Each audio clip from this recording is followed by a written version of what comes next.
그런데 여러분 그 사실 아십니까? 이재명 대표는 성남지청에 벌써 4번째 출석을 했다라는 보도가 나오고 있습니다. 많이 갔네요. 2006년 변호사 시절 때 검사 사칭 사건으로 성남지청에 출석해서 2016년에 성남시장 당시에는 성남시의 조직적 선거활동 의혹과 관련해서 성남지청 출석, 2018년 경기지사 때 친형 강제 입원 등의 논란으로 성남지청 출석, 2023년 당대표는 성남FC 의혹으로 출석을 하게 됩니다. 2006년에서 2016년은 갈 때는 10년 만에 다시 간 거고 2016년에서 2008년 갈 때는 경기지사가 되고 나서 2년 만에 성남지청에 다시 간 거고 또 지금은 5년 만에 2018년에서 5년 만에 당대표가 된 성남FC 의혹으로 성남지청에 출석하게 되는군요. 2016년, 2018년 성남지청에 출석했을 당시에 장면도 저희들이 찾아봤습니다. 함께 보시죠. 시장으로서 시민을 위해서 일해야 될 그 기간 시간에 허접한 고발을 이유로 검찰 조사를 받기 위해 이 자리에 와 있습니다. 엄정 중립의 자세로 국가의 정의를 세워야 할 검찰이 야당 탄압, 이재명 죽이기에 앞장서고 있습니다. 시장이 형이라는 이유로 이걸 방치하게 되면 그 피해를 누가 감당하겠습니까? 제가 안타깝게 생각하는 것은 그때 진단 절차를 계속 했어야 되는 거 아니냐.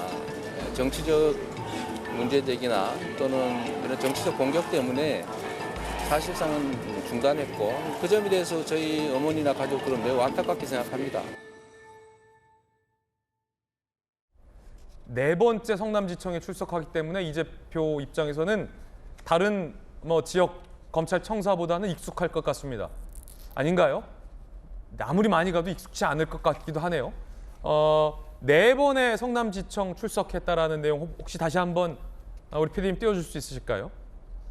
이거를 좀 자세히 보시면 2006년 때 검사 사칭 사건과 관련해서는 이재명 대표가 구속됐었어요. 당시 변호사 시절에. 구속되고 1심, 2심 벌금형을 선고받은 바 있습니다. 그래서 2006년의 기억은 좋지 않을 것 같아요. 2006년 성남지청에서 출석해서 조사받고 구속됐어요.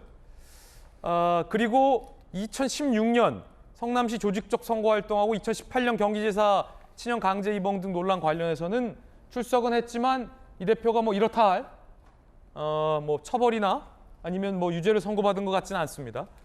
그렇다면 이제 2023년 당대표 성남FC 의혹과 관련해서 다시 성남지청에 이제 출석을 하게 되면 요거는 과연 어떻게 될지 이 대표의 운명은 어떻게 될지도 좀 귀추가 주목됩니다. 이양수 의원님, 네. 성남지청에 4번째 벌써 이 대표가 가시네요. 네. 그러니까 악연인가요? 이쯤 되면 성남지청과는? 제가 보기에는 이재명 대표가 기본적으로 법치를 아주 좀 주의 깊게 잘 지켜야 된다는 생각을 안 하고 좀 법을 좀 우습게 하는 것 같아요. 그렇지 않고서는 어떻게 검사 사칭을 이렇게 막 하고 그렇게 해서 구속까지 되는 그런 상황이 생기고 그다음에 2018년 때도 2심까지 벌금 300만 원, 그러니까 2심까지 그 처벌 돼서 원래는 이제 직을 상실했어야 되죠. 그런데 대통령 선거 원래 그게 대법원에서 확정 판결 받으면은 그때 대통령 선거 출마도 못할 상황이었는데 대법원에서 그거를 이제 무죄로 하면서 이제 대선에 나올 수 있는 길이 열렸죠.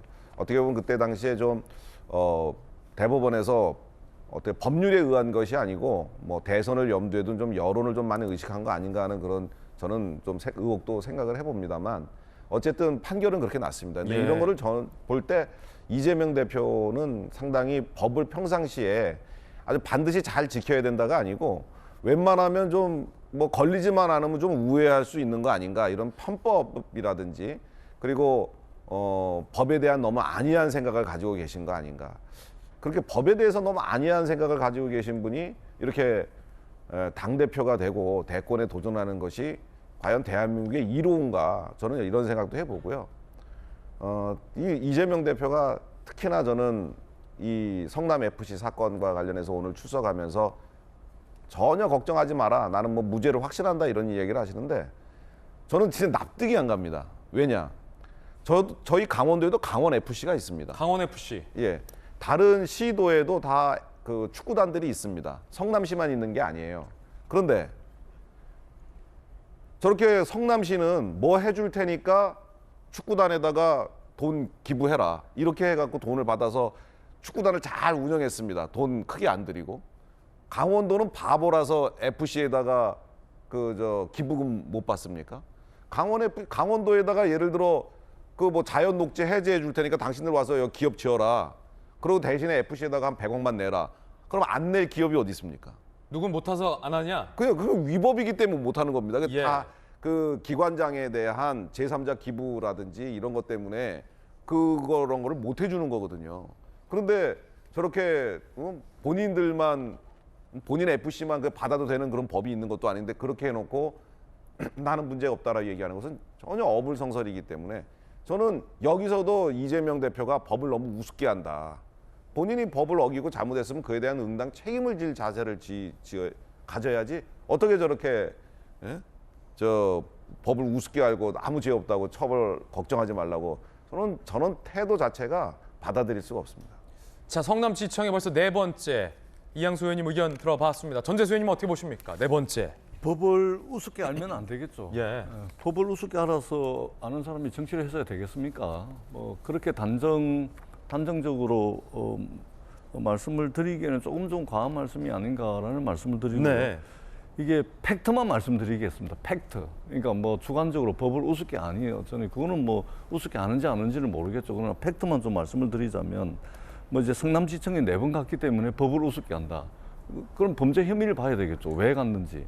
예를 들면은 검사 사칭을 해가지고 최종심에서 벌금 150만 원 받았습니다. 범죄 혐의가 입증이 된 것이죠. 근데 이 사건이 어떻게 됐냐면 분당이 경기도 분당이 이 천당 아래 분당이라고 이야기하는 분당이 개발될 당시에 SK 파크뷰라고 이 특혜 분양 사건이 있었습니다. 근데 이때 이재명 그때 당시는 변호사죠. 변호사가 시민운동을 하면서 SK 파크뷰 특혜 분양 사건에 시민운동을 하면서 언론사 기자하고 엮이면서 이렇게 간 겁니다. 그러니까 검사 사칭해가지고 무슨 파렴치한 범죄를 저지른 것이 아니고 말하자면 이게 특혜 분양 사건에 휘말려가지고 그렇게 된 것이고 그 다음에 선거법하고 친형 강제 입원 사건은 최종심에서 무죄를 받았지 않습니까? 무죄를 받았는데 어떻게 그 무리한 수사였고 무리한 기소라는 것이 증명이 된 것인데 어떻게 법을 우습게 하는 겁니까?